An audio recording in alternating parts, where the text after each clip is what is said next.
This is the face of a dog who's chilling in the middle of a very, very bad thunderstorm, even though he has thunder phobia and used to be on trazodone, Cilio, and headphones.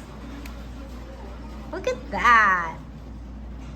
So right now, Momo and I are in an active thunderstorm. You can tell that he's stressed out. He's listening to things, he's checking things out. And today I'm going to tell you how we work with this, how we've gotten it so that his thunder phobia is a lot more manageable, how we can work through it, and how we just manage his stress. So to start, Momo has really bad thunder phobia in the past. He still kind of does. He'll bark, he'll scream, he will poop and pee in the house, and he will just do about everything possible that you could imagine. And it got to a point where I couldn't leave him home alone. So I needed to change it. And basically it boils down to two really main principles. The first principle is understanding that he is associating thunder with something scary. So it's negative association, and that we needed to change that association to be a bit more positive so that thunder is good.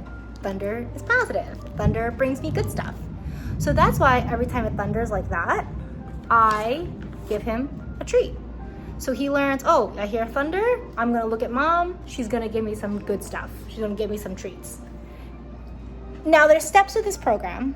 Once we kind of get a good understanding that like this is what happens when it thunders, like once he kind of makes that association, what I'm then going to do is lower how much treats I'm giving him.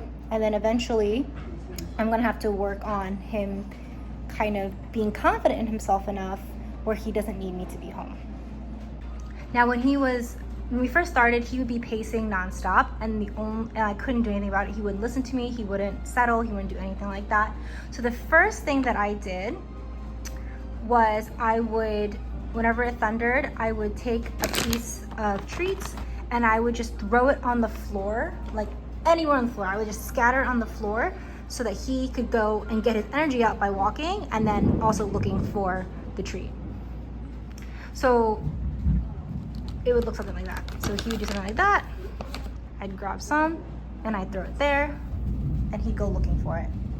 Now, if you are dealing with this type of thunder phobia, I recommend just focusing only on that. Do not say like words like, oh my God, you're gonna be okay. Don't say like, calm down. Like there's no need to add extra anxious energy into the situation that's already anxiety inducing. Like Momo right now is getting more worked up, so he's pacing more, and I'm just going to occasionally pet him. I'm going to occasionally talk to him, but I'm really not going to acknowledge it too much. I don't want to fuel his anxiety because he doesn't understand what I'm saying, right? All he knows is that like, oh, if I'm whining, you're whining, like we're all whining, so we don't want to do that. And you know, I did that first procedure of just kind of like getting him to just pick up the treats on the floor for a really, really long time. So my first step to you is to do that. Kind of just whenever you have a thunderstorm, every thunder grumble you hear, throw a little treat like this on the ground, and then just have him go and look for it. And keep practicing that. Eventually, your dog will look to you every time they grumble. So they'll grumble, they'll look at you, and then you give them a treat. And that's when you know that they have started to learn that, oh, maybe this grumble means something. Maybe it's not as scary, which is good. So right now he's also looking for support, but he is also very clearly looking for this bag of treats. And this is the stage where I want him to be at, because this means then that when it grumbles, he might look at me more rather than choosing to engage in these pacing activities that you see him starting to pick up now. Now he's starting to pace because the rain is also kind of freaking him out, but look. We're also building confidence here. So we're building him confidence to deal with his own emotions. So right now the sitting is a very good sign because soon he's going to settle into a down. Oh, he decided not to. That's totally fine. And so this means that I'm going to need to have to probably give him some more treats to help him kind of regulate a bit more.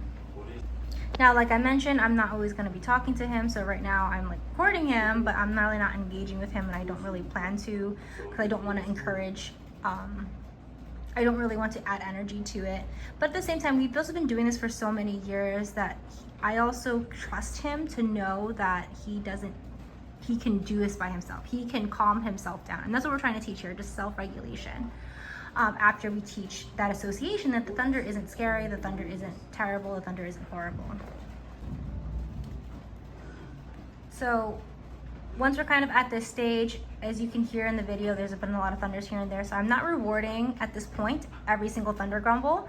We've gotten to a point where he's kind of, looking at me, he's checking in, he's able to settle a bit, he's able to calm down slightly. So now I'm just going to reward every few grumbles. So it's been a while since I rewarded him, so I'm gonna take a treat and I'm just going to hand feed him.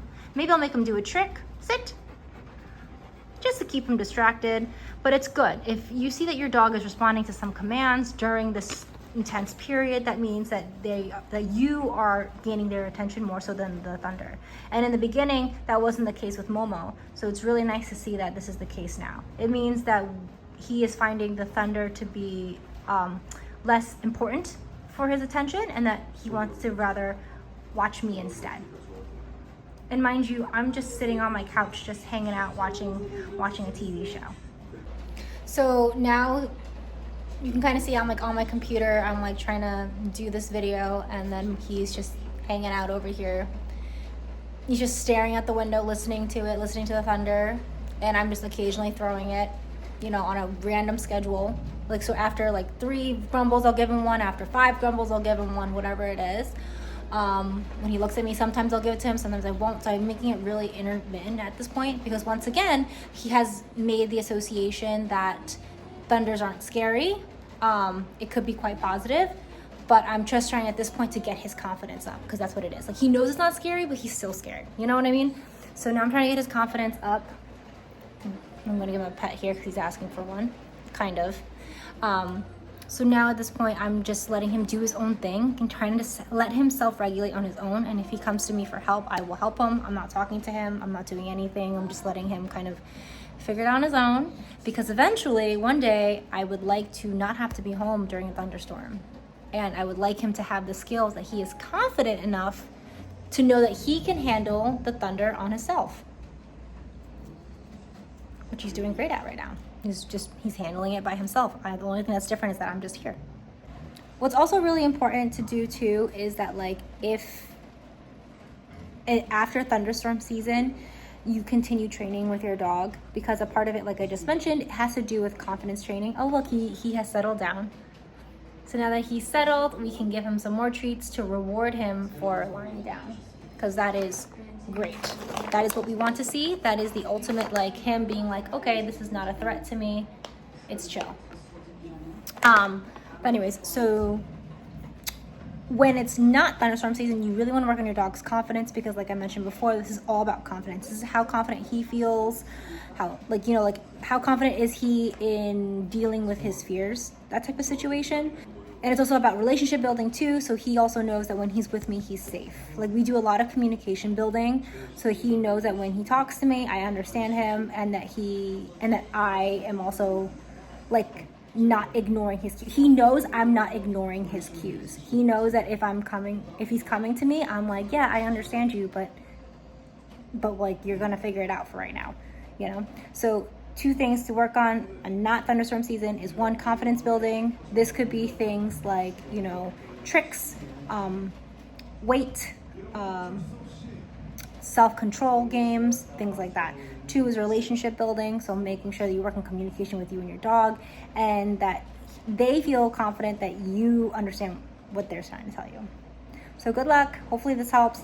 I know this is a bit disjointed, but good luck.